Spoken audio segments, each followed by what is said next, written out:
Hey there. So last night we had Peter Samedi take to the stage and talk about the state of ALTERNA Comics. I was proud to be there. We saw a turnout almost 1,000 people, going from the numbers he said were about 30 per live stream to that, to say, hey, we're with you.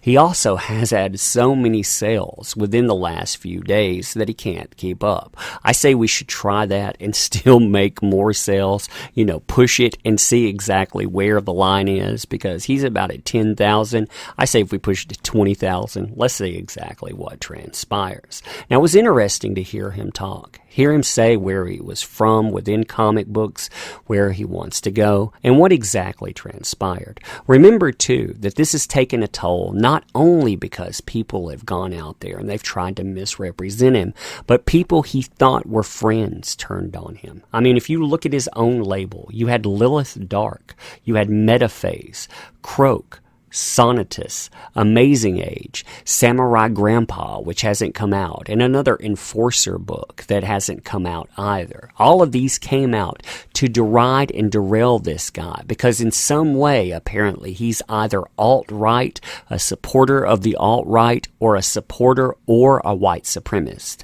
I don't really understand how that works out, but in some way, I don't think I'm supposed to understand that either.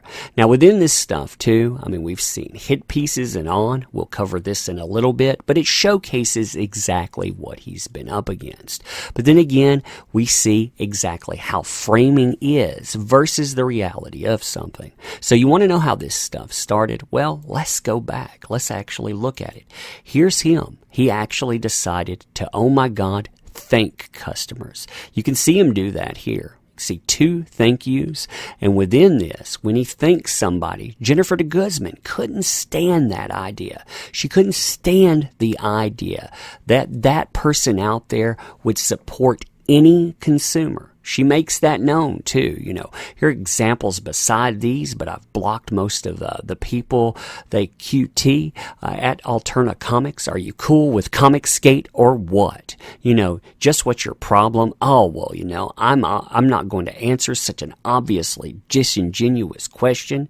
You can see this conversation. You even see someone that worked on a label with him talking about this stuff within it. Because, hey, what better way to go out and to prove that you're a friend of quote-unquote person of color than to go out and attack them and to attack a small business at that. But then again, this seems to be par for the course. This wasn't the only one put through a litmus test, and this isn't the only time that that's happened. Now, what's crazy about this is that this conversation where you see Jennifer de Guzman go through and continually try to attack and deride them, basically, this will lead to this, wherein Jennifer de Guzman is part of that veritable social media lynch mob that tries to say that he now is a terrorizer of women of color. I'm seeing a lot of sudden attention to ALTERNA Comics' Peter Samedi fuckery now that he's gone after white women creators, and I just want to call out the fact that he's been terrorizing women of color for a second, and this pattern has to stop. They talk about him this way. They call him a baby. Can you imagine the vitriol in people like this? But again, these are supposedly the good people within it. Now, we see this manifest a few other things as well. We see Nick Hanover get involved, and he starts talking about how, hey, ALTERNA Comics, they actually did this thing wherein they fired freelancers for blocking Comicsgate accounts. Now, ALTERNA Comics or Peter Samedi, when we're talking about both, they're interchangeable. They said, nah, that's not the case. We do have a social media policy. And they brought that up. Here's the policy, in fact. And it says, we don't condone the use of block bots, blind blocking, blockchains of any kind, or program or practice that is used to block thousands of people blindly or in mass. You're allowed here, it says in this next paragraph, to block or to mute individuals. So you can mute and do it individually, but not indiscriminately. Also, they talk about how people would be backed online, if you feel that you're threatened or harassed, hey, let us know and somebody will come in and we'll do our best there. He talked about that in the live stream too, how he has a legal team and people, they only need to ask for help within that. If you are truly being threatened, then someone will help you out.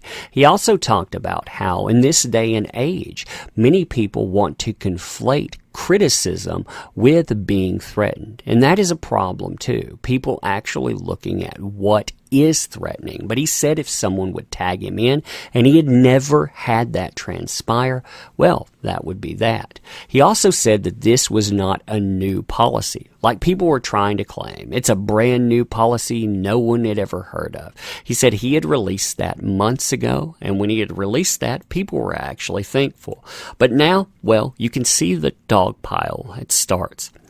You see the same people again and again getting in on this too. They are dogpiling a man for wanting to bring professionalism to a comic company. He's saying that you have to treat your consumers with respect. He's saying that you have to go out and you have to meet your customers, thank them because they are trading their money, which is equated to time. That's what he talked about on the live stream too. People traded their life for that. You have to thank them for that. They don't have to do that. They don't have to bring you your business. I mean, what a novel concept, actually thanking people. But you notice that the people that are always complaining that everyone else is a racist or a monster or on, these are the people that are out there and they're dogpiling. Now, what I'm showing you here is just a little bit of all of the blowback that you actually saw within this too. I mean, you see the same people out there. And what's amazing too is you have people like, say, a Mark Lombardi now associating with comic books that are on that label, people that went out and they blew up their own social media representation. Someone that represented Shadowline Comics, an image-associated label, he blew it up to the point that it's no longer there. Not made it bigger, but no, made it irrelevant, ground it to dust, and now it's gone. It's off Twitter because that's what kind of people you're talking about. IDW creators too. I mean, you see them out there. You see DC, Marvel, and Dark Horse represented sometimes within the same people. Somehow, in some way, that is supposed to be okay. Somehow, these things are supposed to represent the equality in comics. And of course, we have people like this that want to sound off. Isn't this lovely? I mean, changing the logo. Again, you saw Peter Simeti, but changing it from ALTERNA to alt-right comics. Because you know what? That's the way you should play. What a nasty, nasty human being. But it doesn't stop there. So Micah Myers decided to start talking about a narrative which is untrue. I can guarantee this is untrue. You're talking about a publisher within this that is talking to someone that is representing a comic book. This person is saying that Peter Simeti basically forced the writer to either do one thing or the other, and the one or the other was unblock Comicsgate or else you're off the book. Now, I can guarantee 100% that this is not the way that played. This is basically a way to misconstrue events. But of course, within that, it doesn't matter. Reality doesn't matter at all, and especially when you're dealing with people like you see at CBR. CBR has made sure that they go out and they oppose anything Comicsgate related. And since people that were involved with Comicsgate were being thanked within this, well, that was a bridge too far. So, of course, this person's narrative, it gets ran with 100%. And when Peter Simeti disagrees with it, they put an update saying, well, he disagrees, but they won't even add his words there. You know why? Because, hey, gotta run with your own narrative. Now, what's interesting about this really is twofold. I mean, when you get down to it, It's not simply the way this is and the way it's represented, but also the fact that this person has tried their fuck Comicsgate thing before. I mean, when you look at this narrative here, you can see it. You can see how he has tried on date range. I mean, versus when you look at this is after September. This, it comes up during August. So you can just do easy searches. It's all out there. He's tried to be vocal. He's tried to be loud, but no one cared. But now, when he's being loud, well, people out there, they're applauding him for not being professional. I mean, can you imagine an industry where people are saying, hey, good job for not being a professional. Good job for minimizing the impact that your product can have. I mean, can you really imagine being a company that is represented that way or a product that is represented that way? But yet here we are within comic books. This is the way that it's represented. And of course, the person that has to take center stage within this too, Mark freaking Wade. Because the strong, they come in and they try to crush the weak. Anyone that's not Mark Wade and doesn't agree with him. It's amazing when you look at this too. I did an entire video on this thing here, but essentially this is the second small company that he's decided to target because he thinks he can operate with impunity. He even makes sure to tag them at the end of this. Him representing some of the major brand commodities that he has, thinking that he is impervious to lawsuit. This is the kind of thing that will get a man sued. Not only that, but within this too, he talks about the block bot idea. And he talks about how, hey, if you're just some innocent person that's caught up in the block bot, well, that happens. But following people, that wasn't actually your God-given right to begin with, and it's not a personal attack on you, even though that will lose you patronage. So you see this setup here. Within all of that, the ugliest thing that you see is you see creators that are attached to him again turning on him. The one that I'll highlight within this is Amazing Age, and I'm doing that because I pointed out one person that worked with them at the beginning with Jennifer de Guzman. Well, here you have one of the people associated with this, Jeremy Massey, talking about, we have been here for over 10 years, and we've been with Peter Simeti, but we're parting ways. Now, some of the people that he started thinking, Jamal Igle, people like Mark Lombardi, these people have dogpiled the person that had given this person a break for a decade. Why? I guess that they think they can get ahead this way, but it's pretty disgusting. I mean, when you look at this kind of stuff, this person had been turned down by every other outlet, and Peter Simeti decided he would go out and he would get that book made. Not only that, they had a free comic book day version that they wanted to get made. Well, Peter Simeti made that happen. He went out, he put his name on the line. People did it, but hey, you know what? This is exactly what you see. This is the brand of loyalty when associated with comics. That's why it's so hard to support.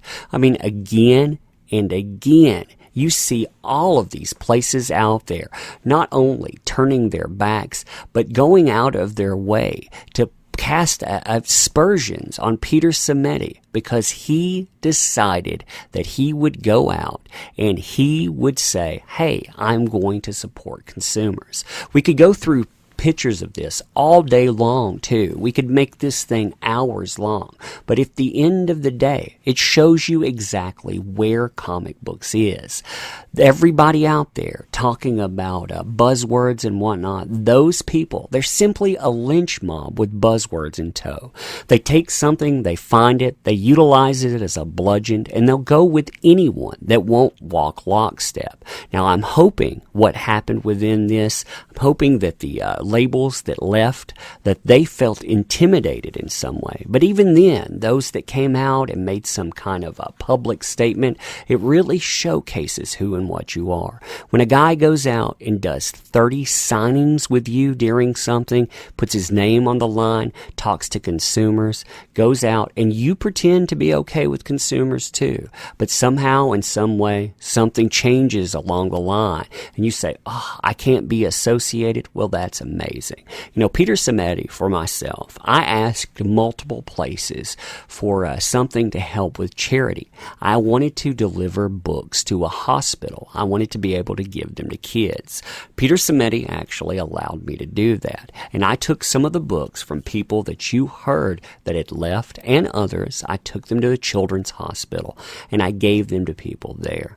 Now, when you think about that, when you think about all of the buzzwords that are utilized, things like marginalized, people that need to be protected and venerated and on, those children there, they are the most vulnerable. Peter Samedi allowed children that are in that kind of circumstance to smile, and the people that took that to them, well, you're calling them a hate group. But then again, that's the standard of comics. You think you can go out, you think you can continually smear people, and you think that the businesses and the industry will continue to run, and you can destroy anything that doesn't walk lockstep, like I said. That doesn't work. And people supporting Samedi, they will continue to support him, and that company, it'll grow, and hopefully everyone else that has not decided to associate, the ones that decided to disassociate, and especially loudly, those, they will languish, because who cares? My final thoughts on this kind of stuff, when you look at it, really look at the people behind it. All of the buzzwords and rhetoric, it's meaningless. If you're listening to this too, and you were involved in this, you can call whatever your crusade was. You can say anything within it. You can talk about how people threaten your life or livelihood because they send you mean tweets, which AKA is probably criticism out there. But at the end of the day, people go out, they trade their lives for money to pick up comics, and you think in some way that you're better than them. And you're not. People are walking away from this industry. Look at IDW's numbers. I know most of you don't care within that, but they are already at negative $6.7 million. Already, not diminished returns, but at a loss of that much money for 2018. They fired everyone in charge of that company, and it's just getting worse. All companies reflect that. Only some of them are going to be spared what's coming with all of that. You're going to see changes. This industry cannot support a civil war when you're basically talking about moving under 20,000 units. But does that matter? No. Basically, somebody that supports things in the right way and sees growth, that person needs to be attacked. That's what I'm hearing there, and that I can't abide. And I'm proud of people that went out and said, we won't abide it as well. So if you like this kind of content, consider supporting the channel. There is a Patreon link in the description. There is also a tip jar function and also support ALTERNA. Make sure that you continue to do so. All right. Thank you. Give me your thoughts on this.